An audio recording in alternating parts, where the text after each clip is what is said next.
A Brief History of the English Language, Chapter 1. No, there is no chapter. I'm kidding. So, regardless of the many languages one is fortunate to be fluent in, English takes its place as one of the world's predominant forms of communication, with its influences extending over as much as plus 2 billion people globally. Quirks and inconsistencies aside, the history surrounding its monumental rise is both a fascinating and rich one. And while we promise to be brief, you just might pick up a thing or two that may stimulate your interest in studying English with us here at Oxford International School. English schools. Yeah, I'm reading this shit from Oxford website. That's why I think they're promoting this stuff, but they didn't pay me. Sad music. Okay. Where it all started. I think it's good, yeah, when I speak like, I don't know, like trailers, movies. Yeah. Okay. Where it all started, many of you will be forgiven for thinking that studying an English language course consists of English grammar more than anything else. While English grammar does play a part when taking courses to improve English overall, it's but a small part of the overall curriculum, where one becomes immersed in a history that was partly influenced by myths, battles, and legends on one hand, and the everyday workings of its various social class on the other. According to the Encyclopedia Britannica, the English language itself really took off with the invasion of Britain during the 5th century. Three Germanic tribes, the Jutes, Saxons, and Angles, were seeking new lands to conquer and crossed over from the North Sea.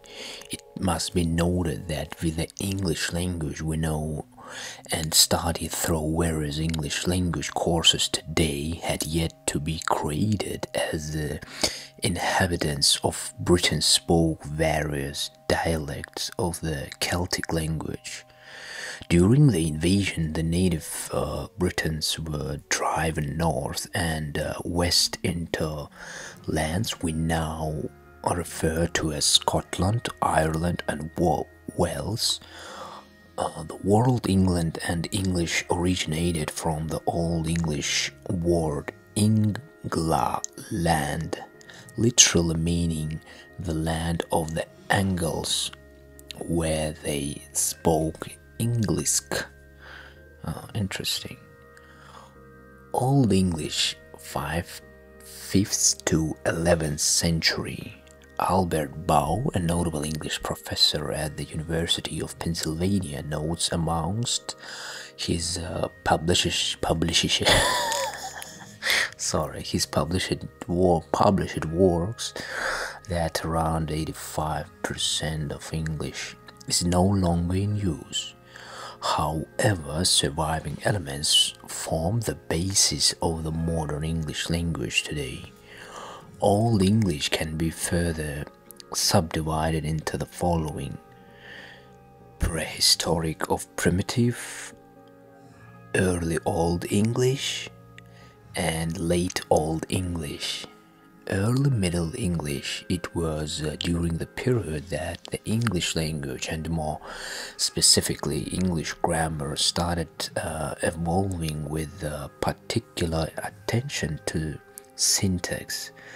Syntax is the arrangement of words and phrases to create well-formed sentences in a language, and we find that while the British government and its wealthy citizens anglicized their language, Norman and French influences remained the dominant language until the 14th century. An interesting fact to note is that the period has been attributed with the loss of caste in ending that ultimately resulted in inflection markers being replaced by more complex features of the language. Case ending a suffix on an inflected noun, pronoun, or adjective that indicates its grammatical function. History of the English language. Charles Lawrence Barber comments, the loss and weakening of unstressed syllables at the ends of words destroyed many of the distinguished inflections of Old English. Similarly, John McWhorter points out that while the Norsemen and their English counterparts were able to comprehend one another in a manner of speaking, the Norsemen's inability to pronounce the endings of various words ultimately resulted in the loss of inflectional endings. This brings to mind the colleagues lisp, and I take the wondering if this were a few hundred years ago and we were in medieval Britain, could we have imagined that a speech defect would bring about the amazing changes modern history is now looking back on? Something to ponder. Refer. Sorry, I went so far with British accent.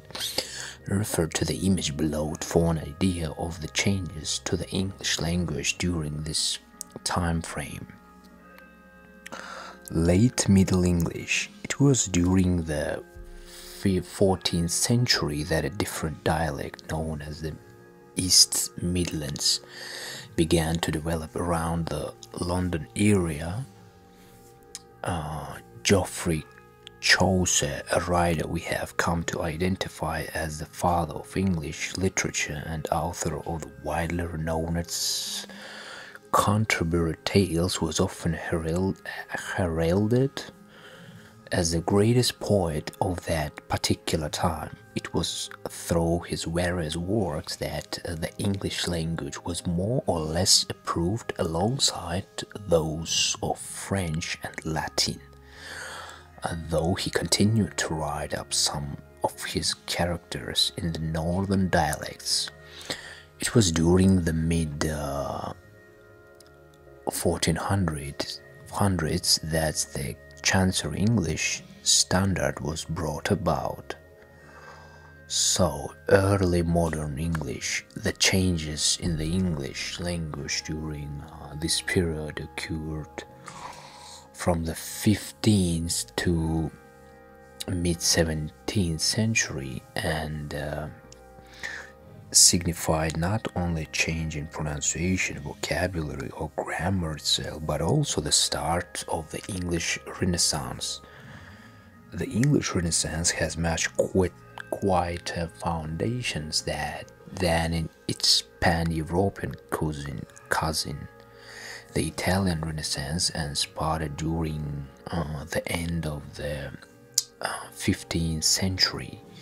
It was associated with the rebirth of societal and cultural movements, and while slow to gather steam during the initial phases, it celebrated the heights of glory during the Elizabethan age. So, late modern English, the Industrial Revolution and the rise of the British Empire during the 18th, 19th, and early 20th centuries saw the expansion of the English language. The advances and discoveries in science and technology during the Industrial Revolution saw a need for new words, phrases, and concepts to describe these ideas and inventions. Due to the nature of these works, scientists and scholars created words using Greek and Latin roots. For example, bacteria, histology, nuclear biology. You may be shocked to read that these words were created, but one can learn a multitude of new facts through English language courses as you are doing now. So, English in the 21st century. If one endeavors to study various English language courses taught today, we would find almost no immediate similarities between modern English and Old English. English grammar has become exceedingly refined, even though smartphone messaging have made a mockery of the English language itself, where perfect living examples would be that of the current British royal family.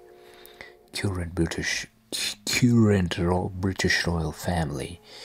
This has given many an idea that speaking proper English is a touch snooty and high-handed. Before you scoff, think about what you have just read. The basic history and development of a language that literally spawned from the embers of wars fought between ferocious civilizations. Imagine everything that our descendants went through, their trials and tribulations, their willingness to give up everything in order to achieve freedom of speech and expression. So, thank God we have English language. Yeah, God bless Queen, but she already passed away. God bless Queen, England, and English language. Amen.